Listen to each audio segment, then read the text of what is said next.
welcome to the Science Faction Podcast, where science meets fact meets fiction.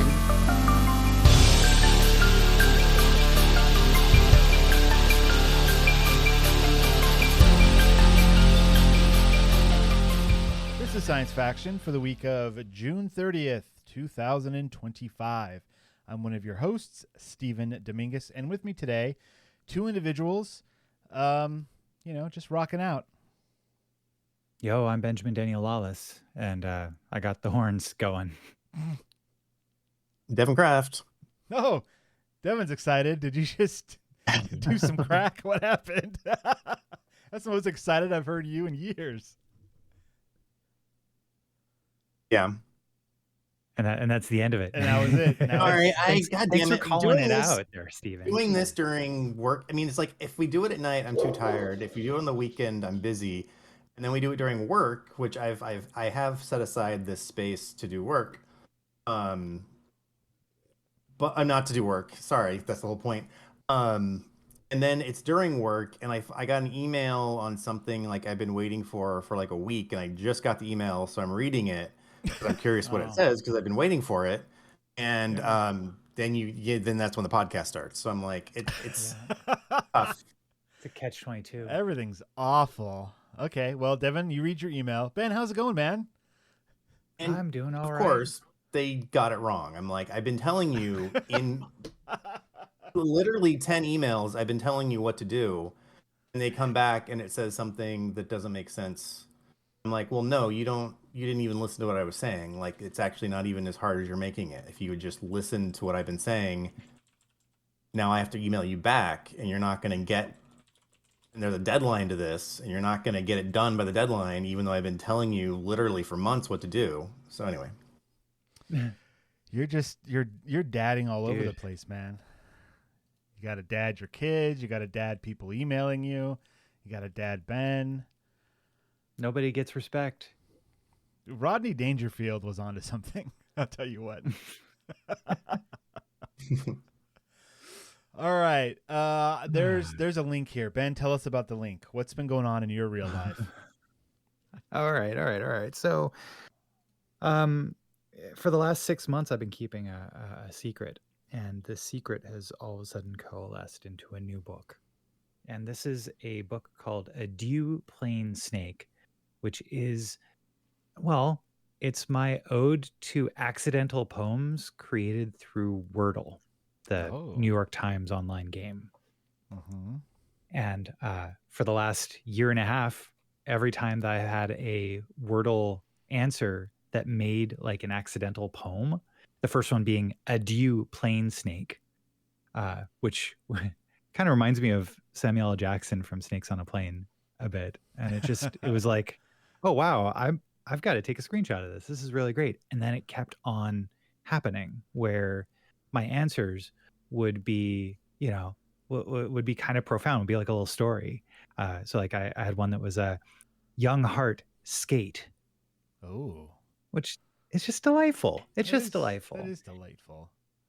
And so about 6 months ago, I was asked to be a featured reader at a poetry reading where we were supposed to have accompaniment, like have musicians play music to our poems or dancing or whatever. All they said was accompaniment. And I asked a few of my friends and my son if they would play music. And they all, to a T, was like, absolutely not. Not going to happen. So instead of saying no, I pivoted. I was like, well, what about the accompaniment that comes with like learning to write with something else? And I looked through my my screenshots folder on my Photos app, and I had 96 of these screenshots from Wordle that I'd saved over like a year and a half. So I went through, curated a bunch of them, got them down a little bit, and then edited them a little bit, and then wrote a bunch of like interstitial, I guess you could say like stories or musing about the creative process and about like for example, at one point I give a missive to all time travelers out there. If you're a time traveler out there and you want to like cheat at Wordle's past, I can help you. Just contact me, prove you are a time traveler, and I will give you the dates for all of these Wordle answers. Success is yours for the taking. And thus, in creating enough material to go for my presentation that I just had yesterday, I have an entire book that's like everything I had from the presentation and more. And the presentation went really well. I'm intending to record it and put it on YouTube. So link to that whenever that happens. Okay. But yeah, and the entire event went really well, despite just about everything technical failing right at the last minute, except for my stuff. Oh, and, great. But I mean, it all came together, and everybody watching it didn't know anything was wrong. And here I was, like the fool that had said, "Oh, hey, you didn't plan on having a computer there? You're just going to bring a disc with some videos?" Like, sure, I'll have my computer already hooked up to the system. Like, the audio didn't work until like literally the last second when somebody pulled out a Bluetooth speaker. Yeah, it was wild, but that has been a lot of work for 10 minutes of a presentation. However, once I got it all together, it changed from being this like silly little project that I was working on that I really didn't have a lot of faith in, but then it became something I'm like, oh wow, now that this is all together, it really, like, I think certain people are really going to dig it. Like, if you find that short, like exceptionally short stories that are 2 to 5 words long, all with 5-letter words, if that intrigues you, then I have the book for you. If you know anybody that likes Wordle, if you like Wordle or you know anybody, this book allows you to kind of think about Wordle in a different way, because when you're considering making a story out of what you're the answers you're putting in, and it just kind of accidentally happens, you're playing the game differently than if you're just trying to get, the lowest number of words possible to it. Right. And it becomes more fun. Like, you change the rules and the game becomes more fun. That's a good way to think about life. Change the rules. Right. And things become more fun. Yeah, indeed.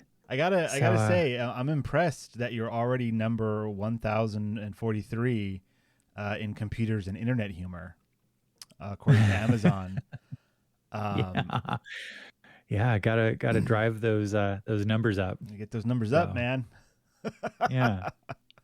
So That's there will interesting. be a link to Amazon, it looks like, in our show notes. So if you want to check this out, give a click, give a check out, look at this amazing cover that I assume that you created, Ben, with this it's my snake. It's fantastic. It's got a snake, an airplane, and a phone all on the cover. I mean, what else do you need? Right? Yeah. And like, what's kind of wild is that it's not AI generated. This was definitely, like, it was me taking freely available stock photography and illustrations and kind of mashing them all together along with the initial screenshot I had taken. And yeah, just kind of it was a fun project. And like, if it brings anybody else joy, that's great. But it brought me a lot of joy. So yeah, that's you can get it on Amazon for $10, on Kindle for $7. It'll be on Apple Books as well, once that process completes.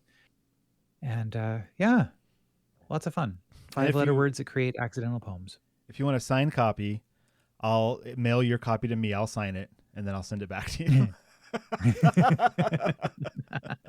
Yeah. You can add a little note in there like, I haven't read this yet, but Ben says it's really good. Stephen E. Dominguez. Exactly. I'll write that exact thing in there. I'll sign your books then. You should. That's amazing, man. I'm glad that you're finding an outlet for your creativity here. Well, right now, fantastic.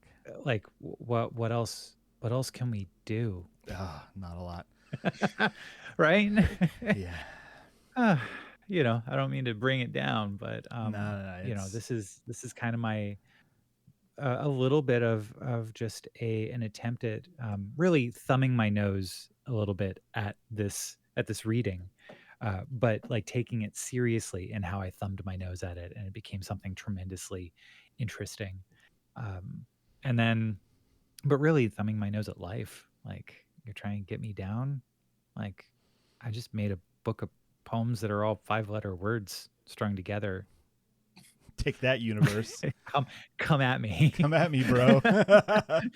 Yeah. But like, I definitely don't want this to be Vogon poetry, so like it has enough in there that is not just that. Yeah. There's plenty else to it. So enjoy. Thank you. That's all right. Well, that. good night, everyone. Yeah. It's just commercial for Ben. Devon, how have you been, Devon? Pretty good. Right on. Maybe a little busy, stressed out. We saw we went to the theater. I took the kids and we saw the new Pixar movie, Elio. We're supposed to go see that next weekend with kids and stuff. How was it? Cool. It was pretty good. Neat. Yeah, I'd say, for Pixar, maybe about on average.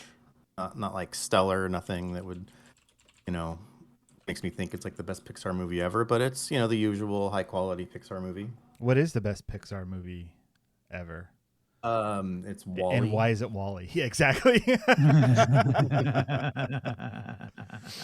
Cool. So, yeah, that was fun. Your kids liked it? Yeah, they liked it. Nolan, he doesn't really get afraid of things as much anymore, like watching TV and being afraid of stuff, but he did get a little afraid of this movie.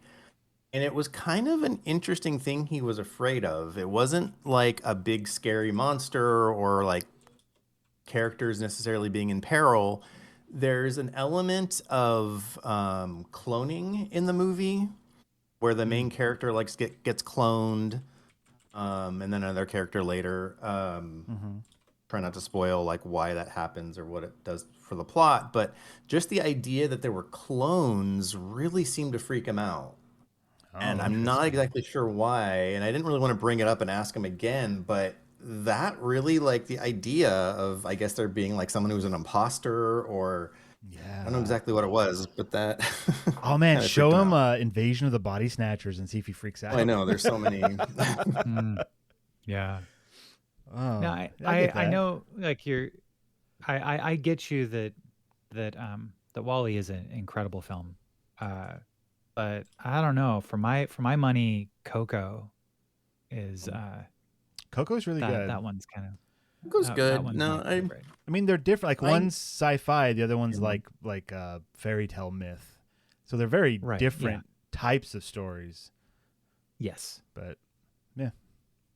I did like Coco. I would probably put it in the upper half of Pixar movies, but for me, it didn't really resonate as much as WALL-E. But okay, yeah, that's cool. Yeah, Devon's a real wall head, if you will. Yeah. If I stuck with like building R2, like more R2s, I probably would have eventually built a WALL-E. Dude, you should build a WALL-E. 100% you should build a WALL-E. Oh my gosh. Life-size that would WALL-E. be cool. Yeah, man. Have that thing running I have around. WALL-E on my desk right now. I'm looking at WALL-E and Eva next to each other right now. That's beautiful. It's beautiful. I mean, build an Eva too. Build them both. Well, they were the cake toppers for our wedding. Yeah. Right. I know that because I was there.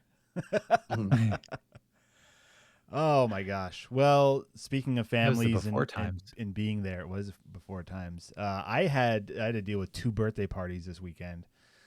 What? Yeah, because the pool changed its hours. So get this. So my youngest daughter, she just turned 7. Her birthday was on Saturday, and it's hard when you have a kid whose birthday is in summer. You guys might know something about this. Because you cannot just invite friends from school because school's not happening. Like you could, but like she wanted some people. And so like our schools have this policy of like, well, if you invite one, you have to invite them all. Like, otherwise it's not fair. And I was like, okay, Right. I get you. But she wanted only girls at her birthday party for some reason. She didn't want to invite any boys except for her little cousin. He could come, and he did, and it was great. So anyways, we made invitations, handed them out last week of school, which was, a month ago, more than a month ago. And we didn't get any RSVPs, like, at all. Oh. And it's like, it's because it's right in the middle of summer, and like people are doing stuff. Everybody's It's hard. traveling. People are traveling, or parents are working and they've already got their childcare, and it's like, it can be a hassle. Like, I get it. So then we like contacted, like, we're like, hey, who would you really want to come out of all the friends that you invited? And she named off like 3 different names, and luckily those are people that I had phone numbers for. And so I was able to reach out and be like, hey, are you going to come? Also, the party was originally on Saturday because that's when the pool said they'd be open, but they have since changed their schedule and they're closed on Saturday, but they'll be open on Sunday. So also the invitation that we gave out is wrong, and it's going to be the day after.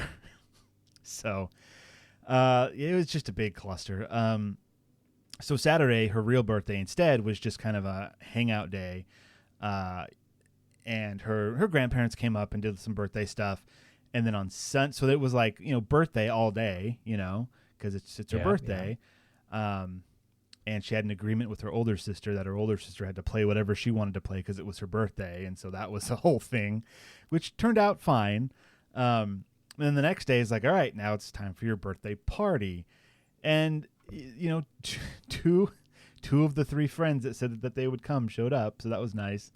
And then luckily, the older sister Emily, she has friends that my youngest Haley also believes are her friends, and so she invited them as well. And so actually, more of Emily's friends came than Haley's friends, but it all worked out. We went to the park. We had pizza. It was fairy themed. We did fairy stuff all over the place, and then walked over to the pool and did pool stuff for a couple hours, and that was that. And it worked out pretty well. It's just, instead of all of that happening on one day, it was spread out to 2 days, and so all weekend was just birthday party. Is this the pool at the high school? No, this is in Templeton. Oh, okay, gotcha. Yeah, all right. The public pool. Yeah. So like we didn't have to we didn't rent out the pool or anything. It was just free public swim, and we just went as a group. And we paid for it. It was a couple bucks. It was all good. Right. So that's fine. In other sci-fi terms, I started playing a game called The Alters, and it's a Game Pass game. I'm not going to get too deep into it, except for I'm going to talk about the concept, which is insane. Game starts, you're in some kind of drop pod dropping onto a planet, and you crash down, you're released, and you go to find the pods for your team, and everyone else is dead. And you're like, okay, you're on some alien planet, you're in a spacesuit, because that's the only way you can survive. And then you go over to your base, which is like a giant wheel, which is very weird. But you go in there, and here's the concept for the game. You're the only one on this planet. However, the company sent you there to find this mineral, this thing that's, life-changing. You find some of it, and they're like, cool. Use it, put it in the quantum computer, which is a whole nother thing, and have it analyze your life, and then we can pick a different branching version of your life, and then make a clone of that alternate person, and keep doing that, and that's going to be your crew. Oh.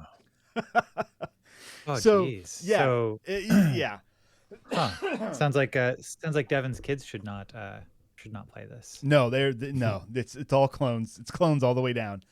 Um, it's super interesting because you go to this computer and there's other like story elements happening, but there's a timeline of important things in your character's life. And there's like 20 points on this timeline from being a kid all the way up to leaving on this mission.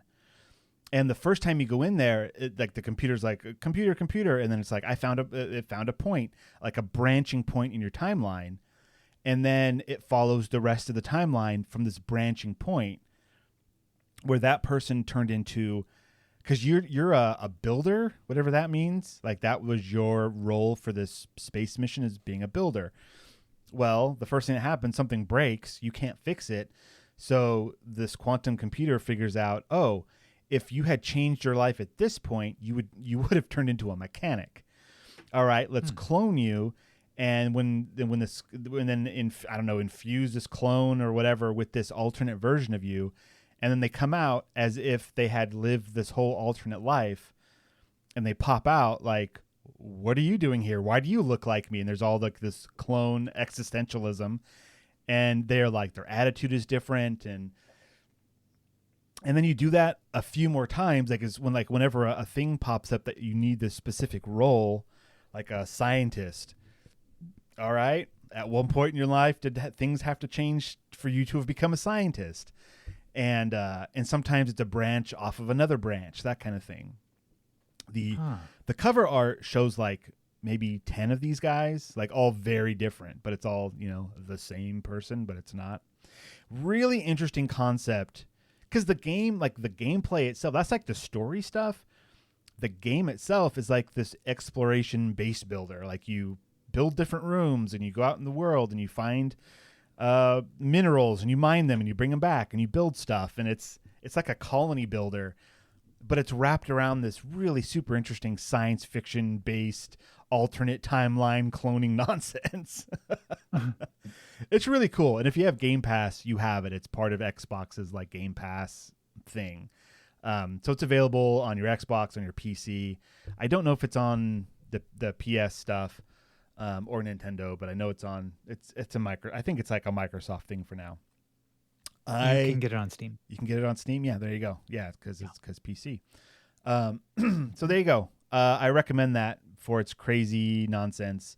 I've barely played the game enough to like just have a few clones. I don't have like a full grasp yet, but one of these alters, these alternate versions of yourself, had their arm amputated at some point in their life. And then you clone them and they have an arm, and they're like, yo, my arm is in constant pain. And you're like, why? Oh. And they're like, I don't know why. It's like reverse phantom limb or something. And so then you have to make choices. And like one of the choices is allow them to take painkillers. If you do that, they start making mistakes while they're working, because you have to assign them all jobs. Like the mechanic works on keeping the base running, right? And so like you have to have a little bank of materials, and they use that bank of materials to make sure nothing breaks. Well, if this character, if you allow them to take these painkillers, they start making mistakes at work and start getting injured. Well, then you can tell them to stop doing that, to stop, like, okay, you can't take painkillers anymore. You shouldn't be this shouldn't be hurting. Like, what's the deal? And then you wake up one morning and it says emergency in the kitchen, and you go and they have removed their arm to make the pain go away. And so there are like some crazy, very adult themed, of course, things that happen. So yeah, I recommend it. Alters, check it out. Anything else we want to talk about before we move on to our next segment? I'll take that as a no. Let's move on. We're good. Let's move on to future or now. Now. Thank you. You know what? What? Good. Huh? You're welcome. Oh. You're welcome, Stephen. What are the words? You're welcome. I don't know. It's been a while. Yeah, since we it's watched just Moana. you're welcome over and over. That's again. all it is, right? Yeah. It's just you're welcome. The gardeners are here. They're not supposed to show up until Tuesday. They're This summer, you guys, it's just, Dude. oh boy. All right. You know what? I'm going to keep talking for a minute here. I'm going to call this, this is now, and also kind of the past, but also now. I'm going to call it Keep On Trippin'. This Into the future. Thank you. That was the joke. This I know my songs. This article comes from Science Daily. It was published on June 29th, and the title is Buried for 23,000 Years. These footprints are rewriting American history. Footprints were found on the ancient lake beds of white sands. They may prove that humans lived in North America 23,000 years ago, much earlier than previously believed. A new study using radiocarbon dating mud bolsters earlier findings, making it the third line of evidence pointing to this revised timeline. So this is pretty neat. This whole thing started in 2012 with somebody named Vance Holiday, which is, I swear that is a cowboy name, but they are not a cowboy. Vance Holiday jumped at the invitation to go do geology at New Mexico's White Sands. The landscape just west of Alamogordo looks surreal. Endless rolling dunes of fine beige gypsum left behind by ancient seas. It's one of the most unique geologic features in the world. So let's see. They are University of Arizona archaeologists and geologists, and they accepted this invitation in 2012 to do research in the park. Now, next to the park is a missile range that the U.S. Army uses, and he asked, "Hey, can we go look at the missile range? Because there used to be geology sites over there." And wouldn't you know it, they said okay.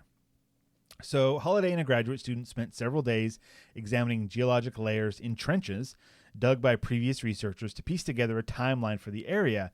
They had no idea that about 100 yards away were footprints preserved in ancient clay and buried under gypsum that would help spark a wholly new theory about when humans arrived in the Americas. Okay, so the tracks showed human activity in the area occurred between 23,000 and 21,000 years ago, a timeline that would upend anthropologists' understanding of when cultures developed in North America. It would make the prints about 10,000 years older than remains found 90 years ago at a site near Clovis, New Mexico. Oh. Yeah.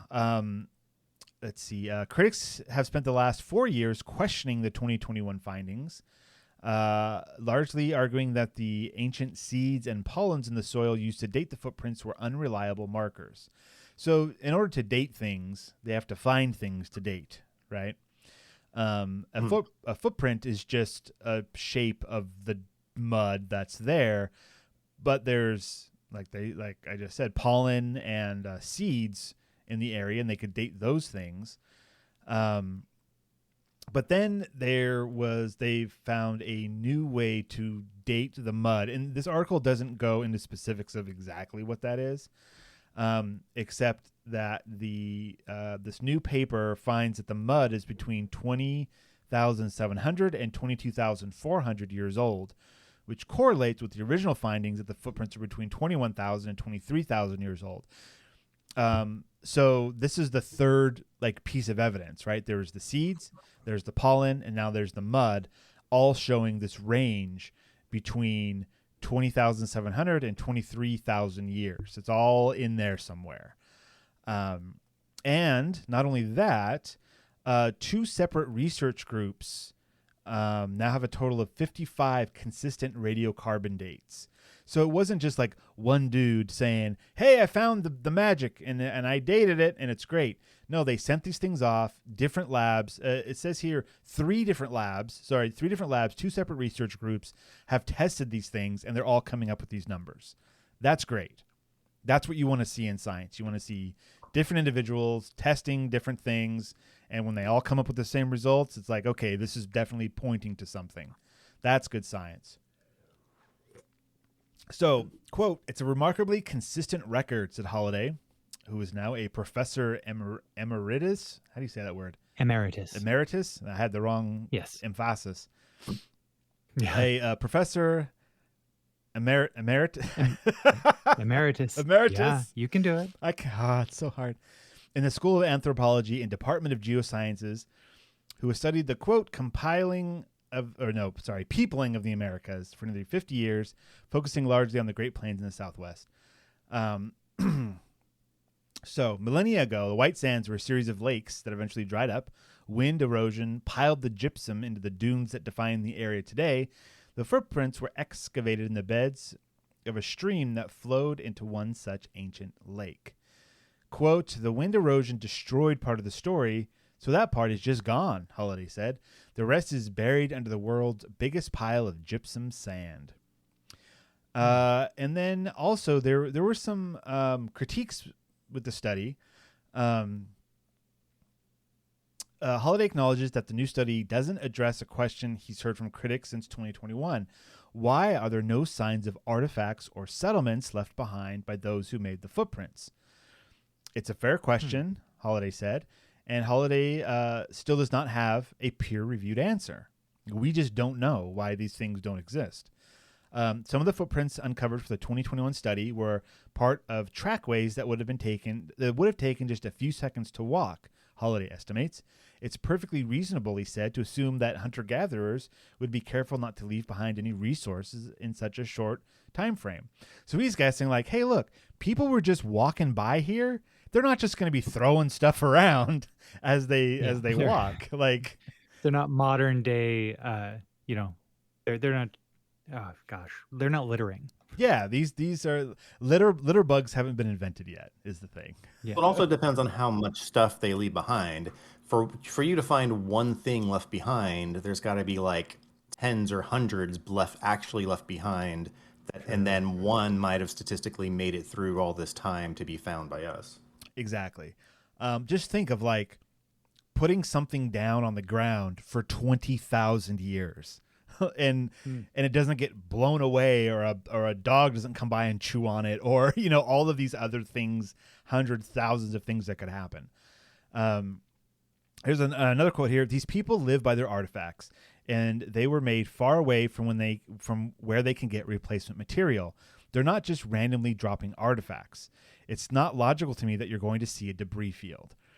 So, I mean, this is probably, it sounds like what he's theorizing with no peer-reviewed evidence, this is just a guess, that these footprints are from between point A and point B, right? If you found point A, you might find debris fields. If you find point B, maybe that was a village or something. But this is the in-between. This is the bit that survived, right? So, yeah.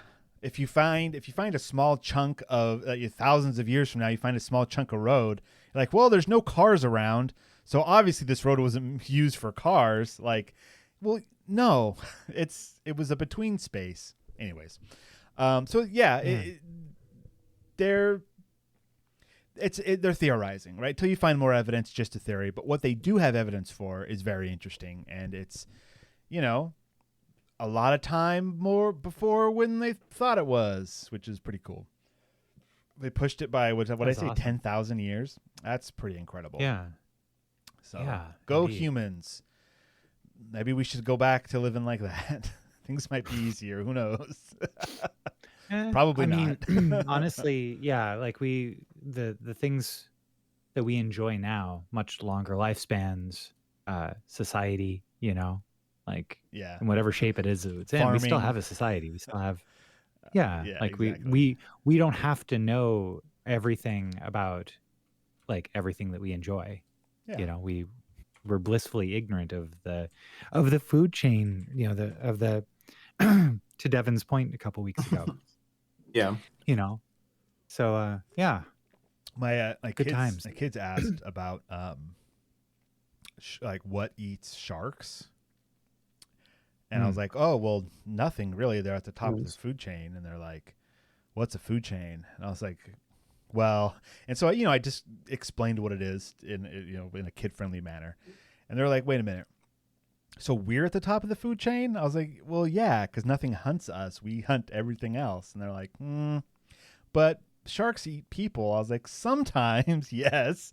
but it's not part of their natural environment to just eat people. And it was a whole conversation about food chains and whatnot. It was an apex predator. Yeah, I should have mentioned that. Well, and I forgot how it came up recently, but also we were talking about how there's fewer, like the further up the food chain you go, there's fewer number of the population because you need what's under them in the food chain to support them. So it takes more resources to support a predator that's higher up the food chain. Yeah, Gotcha. That's why we're using all of the planet's resources. Well, yeah, and then us, we've learned, we've been able to like hack the system to get way more resources out of it. Not in necessarily a smart way, but in a way that for now supports this explosion of our population. It is exploding. All right, Ben, take us away. Future or now?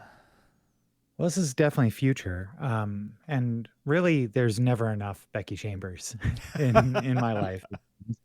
Because, in the time that we've been reading A Psalm for the Wild Build, which will be concluding our coverage of that today, I've before that had started and up to this last week, I'd been reading her book, The Galaxy and the Ground Within, which is the final book in the Wayfarers series that she had, the fourth and final book. Final? Why? How is it a final? Just because she hasn't written anymore, or she said she's done? Or do you even know? At the end of the book, she has a little note that kind of says like this concludes the Wayfarers series. Fantastic. Yeah. Okay. And so, I mean, I don't think that there would be anything preventing more stories from happening in the Wayfarers universe, but right. This was her conclusion. And Excellent. boy, like every one of her books is so good. We what did we read the novella to be taught if fortunate. Yeah, To Be Taught If Fortunate. Yeah. And now we're reading the Monk and Robot first book. Mm-hmm. And so like that, all those got me into Wayfarers, which started with the first book, and they all have really cool titles. The Long Way to a Small Angry Planet. And then there was A Closed and Common Orbit. Yep. Then there was A Record of a Spaceborne Few. And this final one is The Galaxy and the Ground Within. And so the idea behind all of these is that you're not following a single ship or a single crew or a single character throughout all four books. You are following the like societies and how common people live in these spacebound societies, whether they are human or not. In many cases.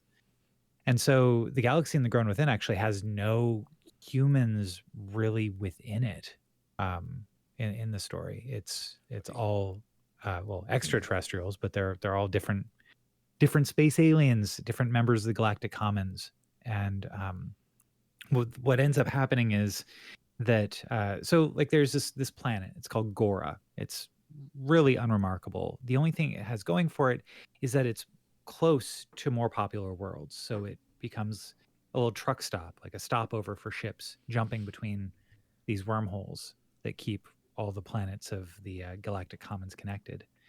And so there's the 5-hop one stop, which is it's essentially a bed and breakfast. And it's where long haul spacers can stretch their legs, if they have legs, and get fuel, transit, get their transit permits and all their supplies and stuff.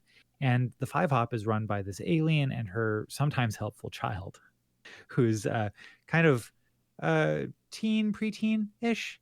Okay. But they work hard to provide a little piece of home to everyone passing through. Well, a freak technological failure halts all traffic to and from Gora, which essentially every single one of the satellites around the planet starts to fall planetside. Oops. Yeah. And so a bunch of different, these three strangers that are visiting the 5-hop one stop, they are all different species with different aims, and they're grounded with nothing to do but wait but they each have very unique stories and kind of are at odds with some of the things that the others do. And they're compelled to confront through just talking to one another and getting to know each other, where they've been, where they might go, and what they are or could be to each other. And it's an incredibly rich story that, you know, kind of continued the idea from the rest of the work that she's done of just community and even when you have disagreements, how you show up for one another, especially in an emergency situation. Kind of feels like what happened after 9/11, where all the planes were grounded and people just had to like this. I mean, yeah, it's like a truck stop, but also kind of feels like an airport. You got all these people on their way from point A to point B, and you're stuck, and then you have to deal with each other. Does that feel right? That feels about right, I suppose. Yeah. I mean, with the exception of it was pretty easy to tell what was happening because you had the news in, like they trusted it back then. They trusted the news. Wow.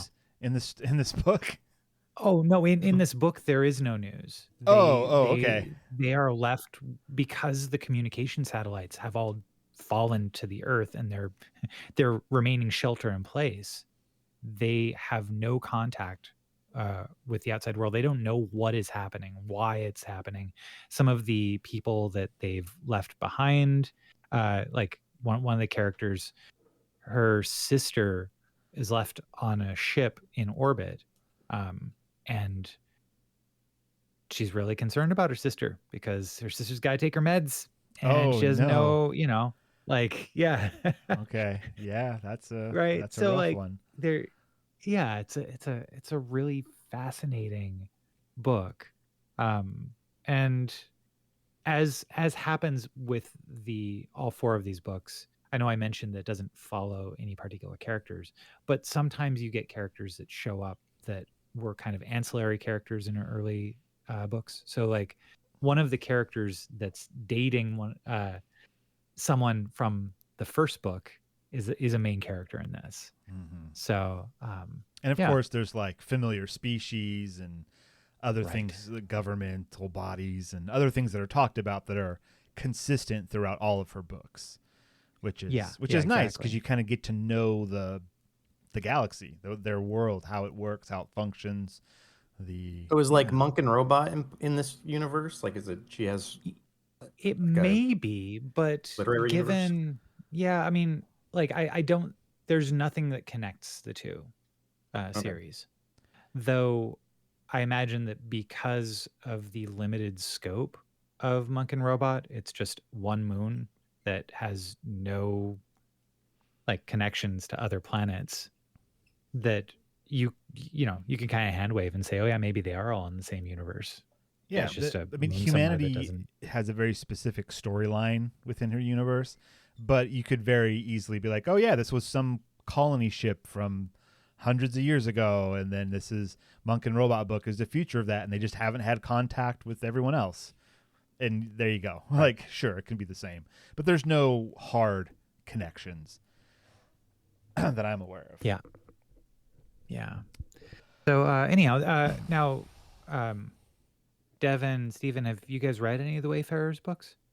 I have read 3 of them, and I have a 4th sitting on my shelf. Okay. I was kind of saving it because she's not a super prolific writer. And so, and it is so good that I was like, okay, I've got the 4th one, and I just finished reading the 3rd one. I'm going to wait a while until I get to this one, and I just haven't gotten to it yet. Right on. How about you, Devon? I started the first one.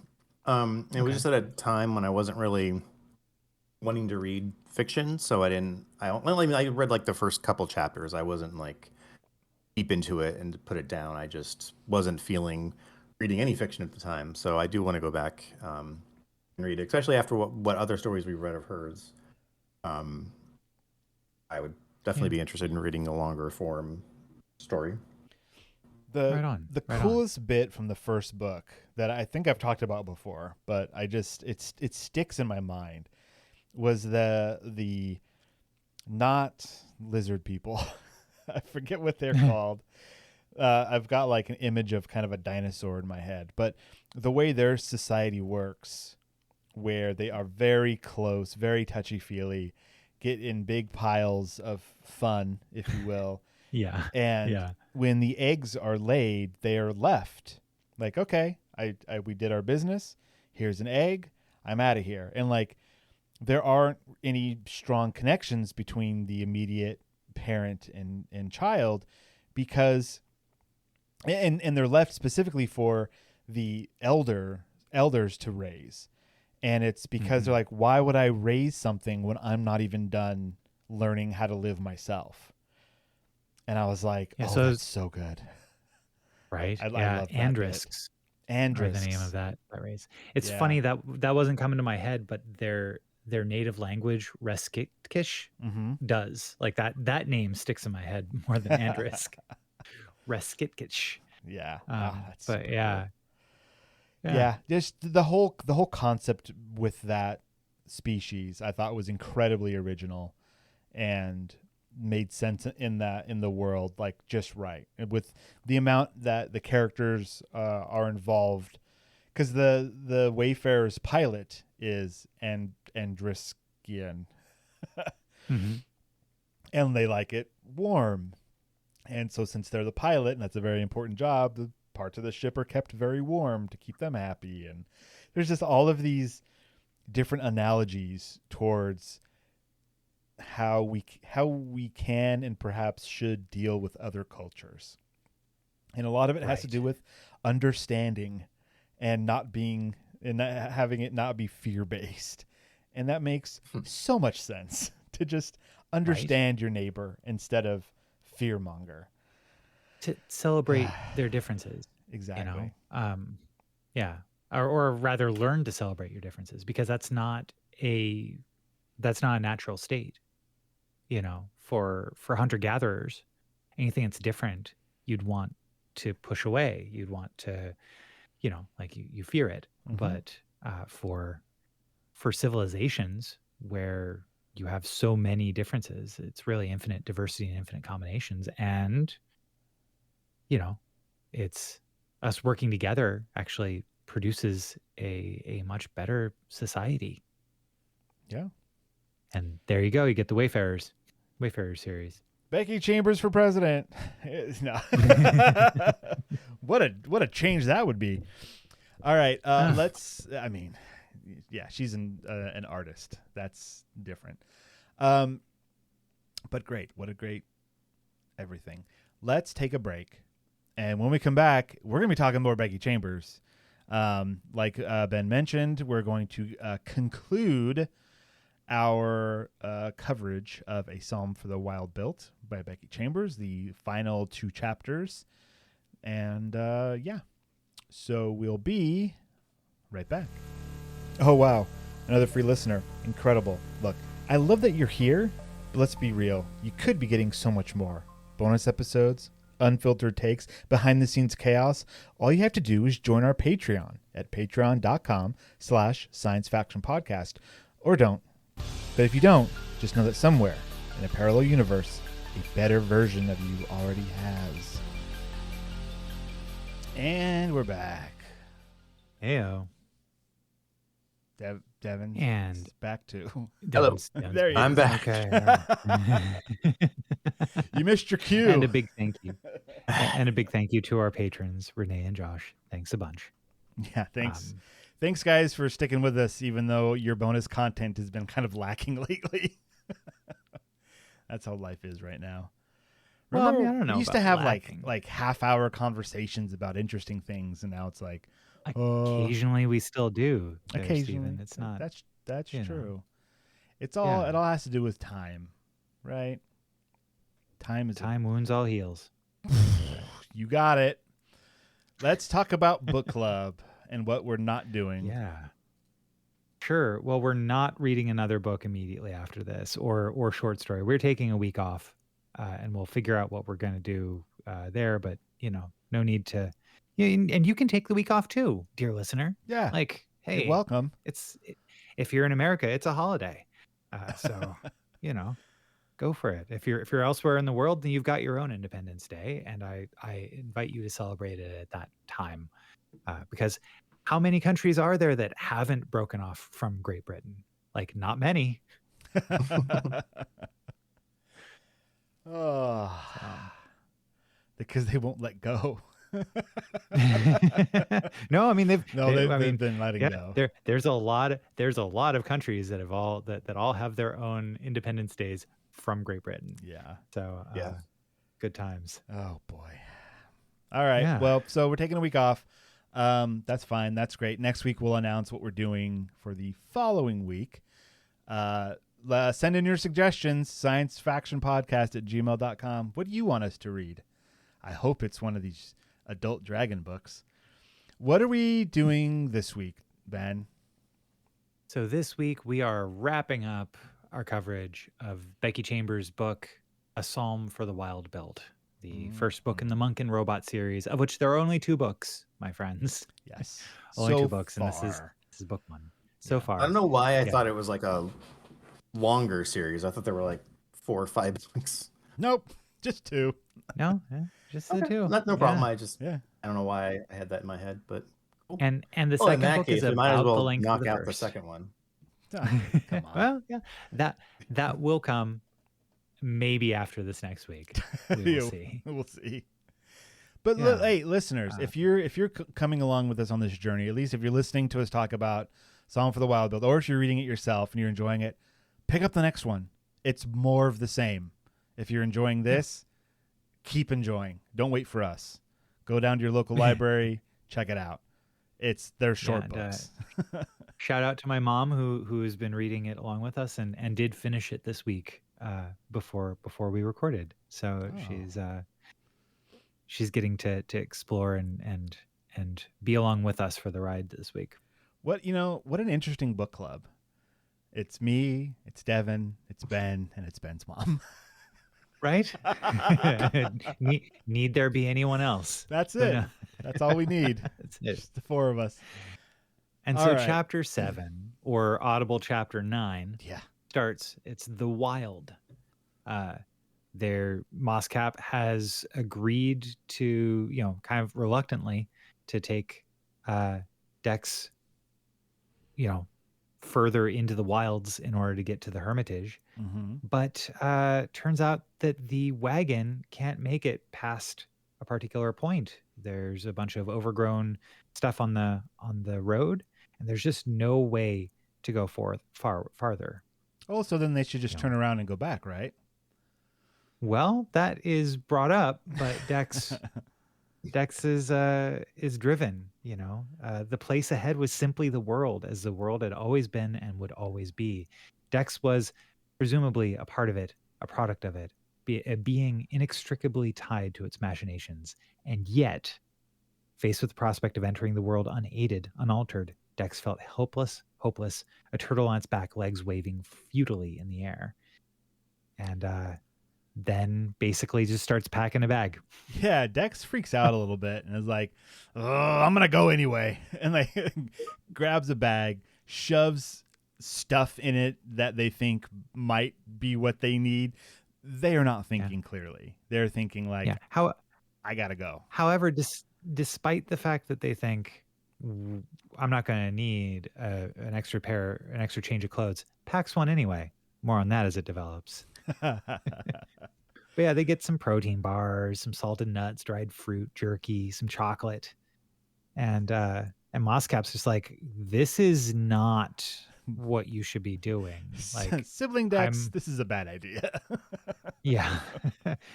Yeah. I don't know what's out here. I've never been here, says Moscap. And Dex is like, hey, you're not the one needing to make this decision. I'm making the decision. It's not on you. And Moscap also mentions, like, you shouldn't let what we did before, going into the forest to find that stream, like, that was different than what this is. Like, I knew that area. Mm-hmm. This area, this is all, who knows? danger, Will Robinson. Like, what are you doing? Right. And sibling Dex Yeah. don't care. They do Right. not care. And so, they're scrambling up hillsides. They're having all these blood sucks Yeah, the blood sticking sucks. sticking to them, and yeah, just having a real time. And eventually there's a rainstorm, like a big old storm that happens, and they can't find any purchase. Moscap is still with them and is like, "Hey, why are you doing this?" Gets right to the heart of it. "Why'd you come out here?" the robot asked. And yeah, "Did something happen to you?" it asks Dex. "No." "Did someone drive you away? Like, you have family in Haydale. Why did you leave? Did they hurt you?" And they're like, "No." "Do they miss you? Do they love you?" And Dex is just like, "Shut up." And right at that point, they fall off of the they lose their grip and skid down the hillside. Moscap wraps its body around Dex, and they crash to the ground. And yeah, Dex has a little bit of a like a cathartic panic attack, I guess you could say. Yeah, they break down a bit and Yeah. try it. And because, I mean, this whole thing is that Dex doesn't even know what they need, right? This is like, I'm not content with what's going on. I find something new and it's cool for a while, and then I'm not content again. I need to find, it seems like they are really just looking for their place, which is so relatable. Yeah. Right? Like, we're all Yeah. just kind of trying to fit into the place in our society where everything's okay.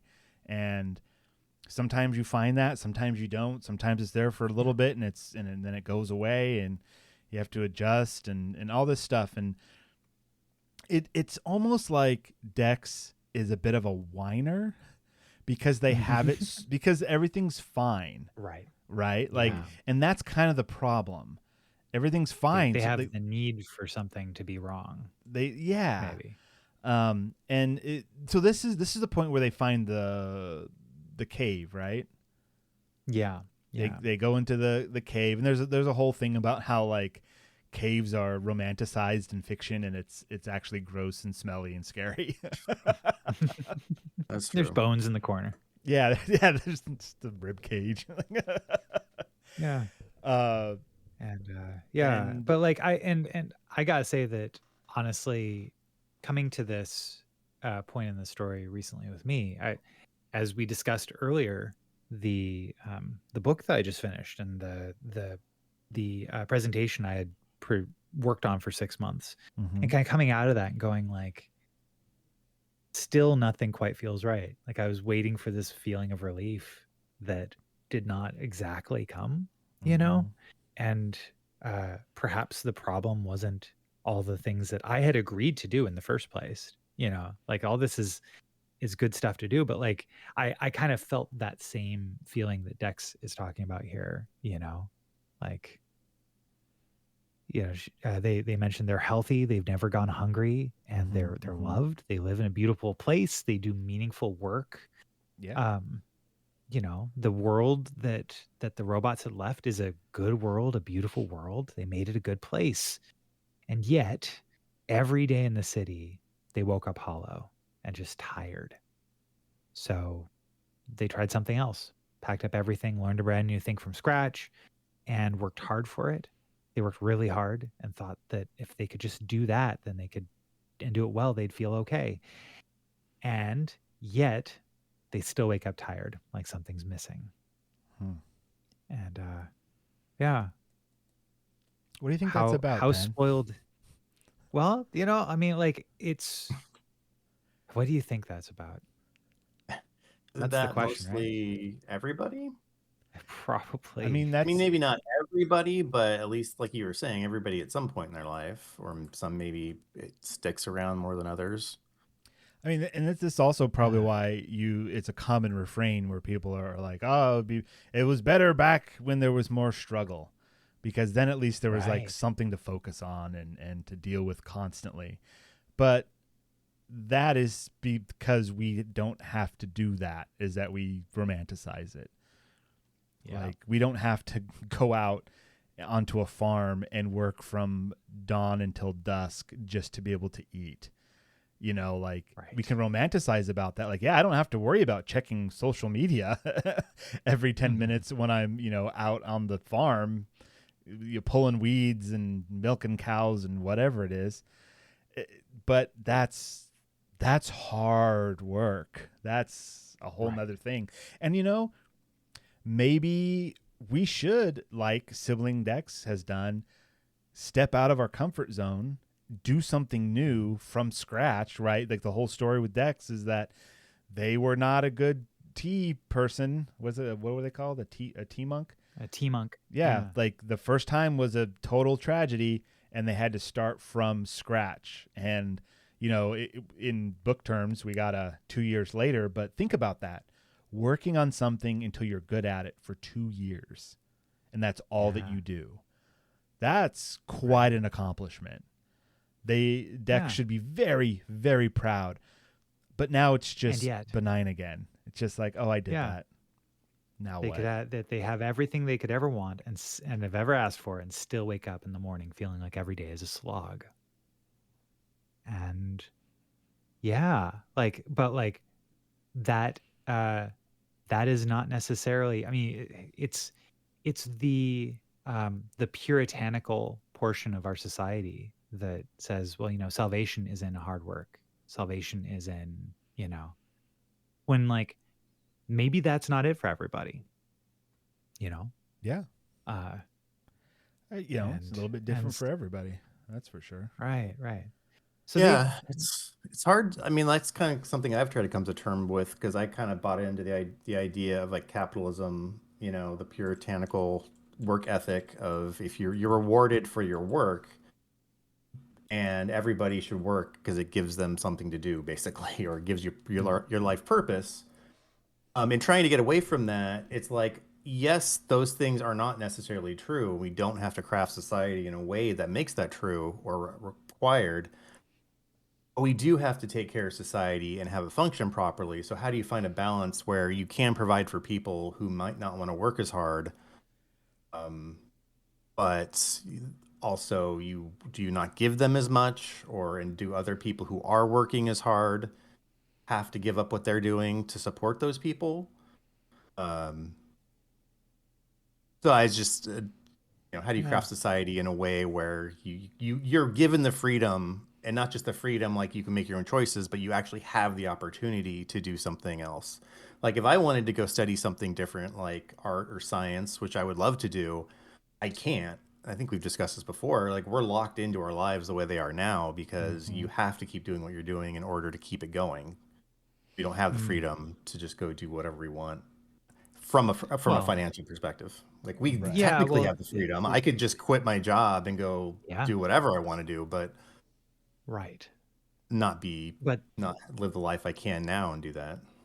Yeah, but and so, like, recognizing that, hey, the beautiful things that you have from creating a family and the, you know, like all those wonderful things, they still come with a price.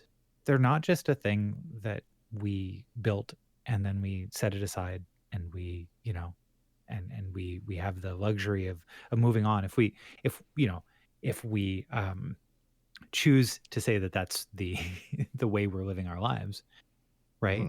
But like, yeah, it's and then if you take it a step back, that idea that, well, all of this is likely going to mean nothing in the end. Yeah, right? wait 100 there's years. that. No one's going to remember you. Yeah. So what does it matter? And so and Dex here, once they finally get to the Hermitage, which they get there, it's you know, it's kind of falling apart a little bit, but it still has it's a ruin, and there's plenty still to see there. But Dex asks Moscap, it doesn't bother you, the thought that your life might mean nothing in the end? Moscap says, that's true for all life I've observed. Why would it bother me? Do you not find consciousness alone to be the most exhilarating thing? Here we are in this incomprehensibly large universe on this one tiny moon around this one incidental planet. And all the time this scenario has existed, every component has been recycled over and over and over again into infinitely incredible configurations. And sometimes those configurations are special enough to be able to see the world around them. You and I, we are just atoms that arrange themselves the right way, and we can understand that about them ourselves. Is that not amazing? Yeah, there's something to be Right? said for taking a step back from things that you think are problems and Yeah. see the beauty in the world and how amazing it really is. Take that time, take that moment. It's fleeting. Grab it. Right. And then to your point, Devin, that entire idea of like needing to work, the puritanical view of it all. Well, what about the people who have generational wealth that do have a Exactly. choice, right? In whether or not they work in order to have the lifestyle that they look for, or that they Well, would want. yeah. And You know? there's a zillion different things we could talk about with that. And Yeah. with the current, move towards, I don't even know what you'd call it.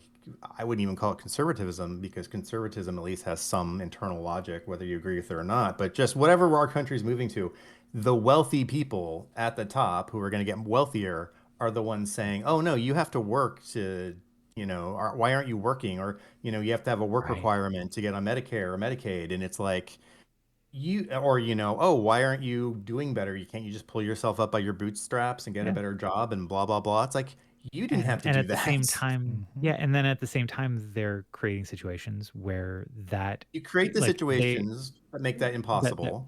make it impossible for the working person. You didn't Yeah, have to do like that. You don't yeah, understand what people are going through or what they have to deal with in order yeah. to live their lives.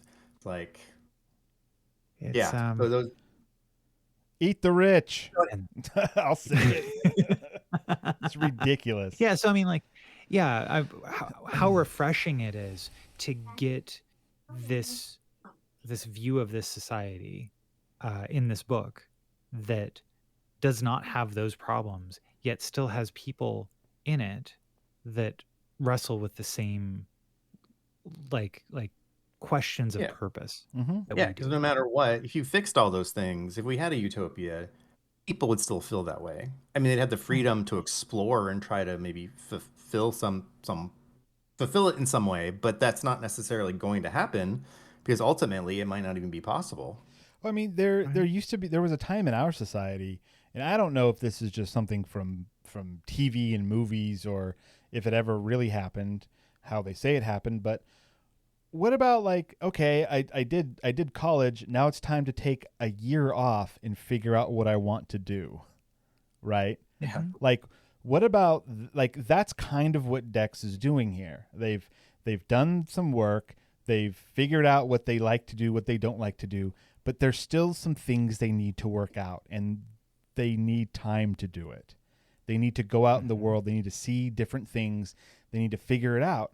And that's part of the human condition, man, to like Yeah. get out of your comfort zone, look at how other people live, figure out how you fit into everything, and make some decisions. And we don't have that anymore. It is Mm. go, go, go, go, die Well, is what we've like, got you're right not now. going to find, there is no meaning to life. So taking the time to do that doesn't mean you're going to find the ultimate meaning to life, because it doesn't exist, or at least I don't think it exists. But it could help you accept that that doesn't exist and find, I Find your personal find meaning. meaning yourself. I hate to say it like that, but it's more about learning to accept the way the world is, as opposed to finding something that isn't there. Yeah. Yeah. All of that. Which, Exactly. and I think I've mentioned this a million times, but absurdism, Albert Camus, Mhm. Stranger and the Myth of Sisyphus, this is basically his philosophy. It's nothing matters, so that's awesome. Do what you want with your Right. life, because you exist. Mhm. Don't kill yourself. Don't necessarily turn to religion. I mean, you can, but it's a false sense of security. Just accept the absurd reality for what it is. And this is like an armchair philosopher interpretation of it, because of course it's way more complicated than that. But you can be happy with your life if you accept the fact that it's meaningless, because then you get to do what you want. There's no, not that there's no consequences, you don't want to be immoral, but you don't have to worry about like these ultimate consequences. You get to try new things, and if it doesn't work, then so what? You tried it. Like, have fun. Right. Exactly. And YOLO, man. Yeah. Yeah. YOLO. Like, how great is it to have the safety net of time, right? To just be able to, hey, I'm going to take some time. I'm going to figure it out for myself. And that's just not something that we have anymore. And that's unfortunate. Whether we do or not may be a matter of perspective, right? It may be a matter of what we sacrifice. It's a matter of the degree of consequence, where the consequence used to be like, I'm going to save a couple $100 and then do this. And now it's like, I would have to save tens of thousands of dollars to be able to do this. And as we know, dollars equals time equals our lives. So we have to spend way more of our lives to try and figure out our lives. It's broken. It's all broken. Anyways. Yeah. Soapbox time's over. Isn't this a great book, you guys? Like, no, this is really, this is why science fiction is so great, because we can look into these worlds that are different from ours, that ask the same questions that we could be asking in our own world, and we can see a version of it, see how things could be, see how things would be impossible to be, but it's so cool to see it anyway. And Becky Chambers, I think, does a great job at telling these fantastical stories, but still have them so linked to humanity in a very understandable way. Super interesting, super cool. Yeah. And the book kind of concludes with Dex, after having collapsed and taken a nice nap, very long nap at the Hermitage. Moscap serves them some tea. Yeah. And Dex gets the opportunity to have their kind of take something that they give all the time, and sure enough, as the robot poured, sibling Dex drank. In the wilds outside, the sun set and crickets began to sing. They found the crickets. Closure, full circle. Closure. And they also, Dex also mentions, and this is the hook into the next book of like, okay, well, I think we should go to this town first. And that's kind of the first time that Dex has agreed to travel with Moscap to humans to figure things out. And that's pretty exciting. It's exciting to see where it goes. All right. Well, that's it for the book club. How many thumbs you giving this thing, Ben? Oh, I mean, any thumbs I can borrow, I'll add to my 2 thumbs. Are you living on borrowed thumbs? Show me those thumbs. Give me those thumbs. It's my thumbs now. I like those thumbs. Ben, I already said Ben. Devon, what do you think? How would you rate this book in the pantheon of books? The pantheon of books? Yeah. If you all books considered equal, how good is this book? No, what did you think of the book, man? As a whole, what do you think? I enjoyed it. I thought it did. Let's see. Okay, I liked it. It was email. fun to read. It was easy to read. I did like the ideas it brought up. I mean, they're pretty common ideas, like, for anybody interested in that kind of stuff. But kind of put that discussion in a fun, accessible way. So yeah, I mean, I enjoyed it. I would recommend it to people. Yeah. What I really thought was cool about this book is it has all of these really complex ideas about how life could be lived, but the way it presents it is in such a calm. I thought I muted that. Sorry, guys. Oh, because it's been over an hour. I only muted it for an hour. Mute again. Sorry. It's gonna be in the recording now. What was I saying? The book, it's this calm and meditative way it's presented. And it's not, it's not textbook. It's not boring. Well, it could, talking about these things could be incredibly boring. But it's not. And like Devon says, it's fun. You got a robot running around named Mosscap. That's fun. You've got this whole solar punk society going on of these, how that stuff works. And you see way more of that in the second book, because they travel, spoilers, they travel among the different towns and people and all that stuff. And so you get to see more, world building and how these different societies deal with not having a certain level of technology around, right? They used to have robots and now they don't. And how do they deal with that? It's fantastic. It's just a great little book, and it doesn't overstay its welcome. And I think that maybe that's one of the biggest things it's got going for it. It's like 200 pages or something. It's a relatively short book with a lot of really complicated ideas distilled in just the right way, and I really enjoyed that about it. Yeah. It's more, it's kind of spiritual. Right?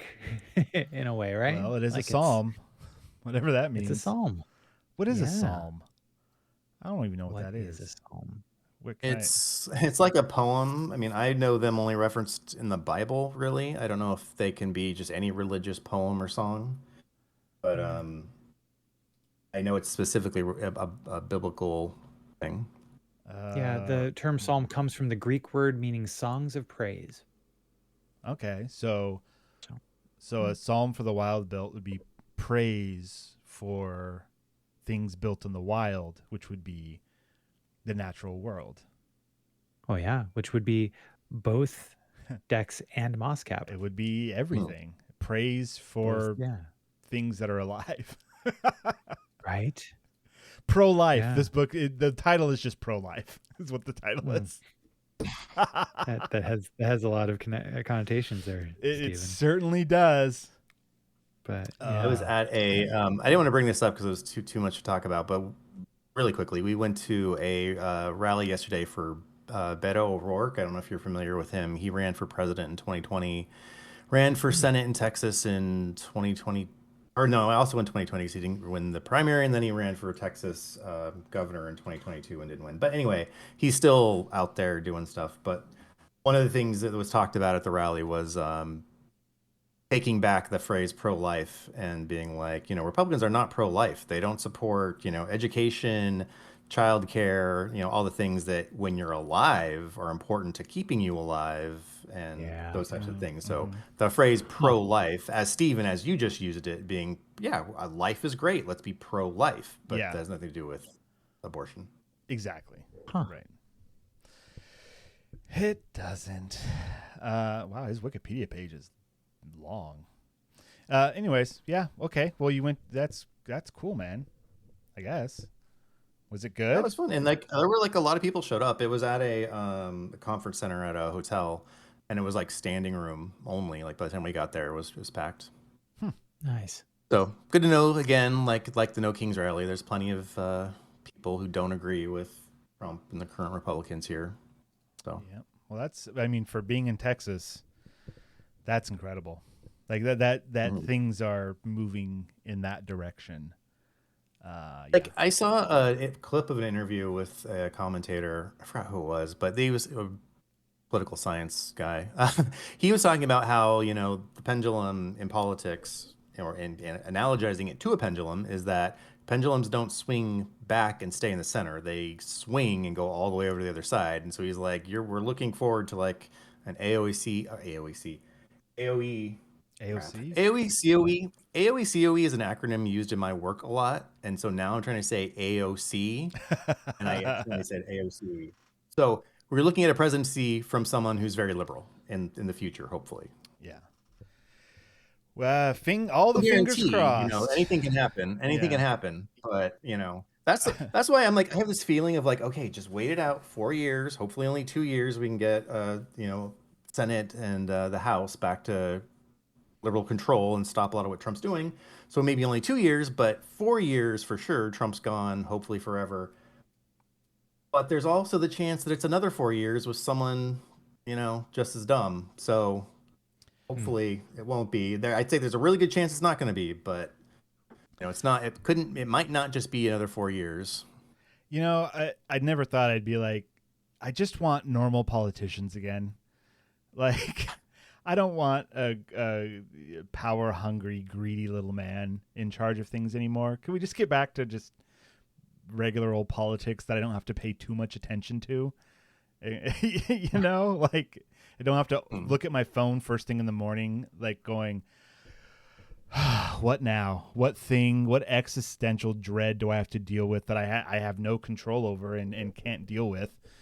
But yet it will have perhaps could have ramifications for the future of the world.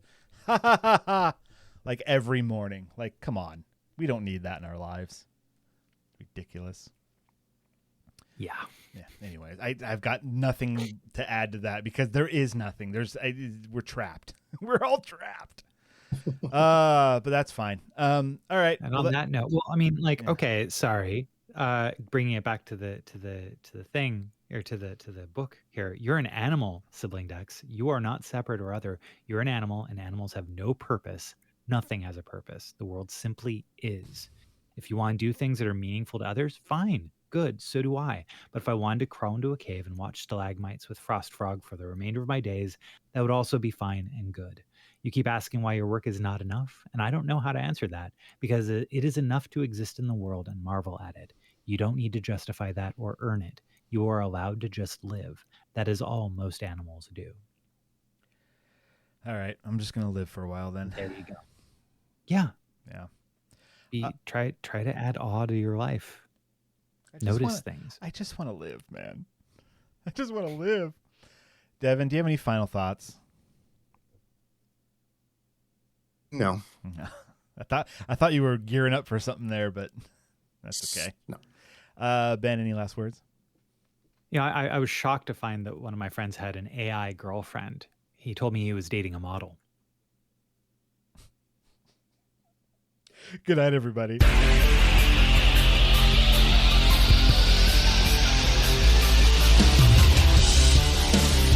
This has been the Science Faction Podcast. Tweet to the host at SciFact Podcast. Email them at sciencefactionpodcast@gmail.com and visit sciencefactionpodcast.com for more episodes.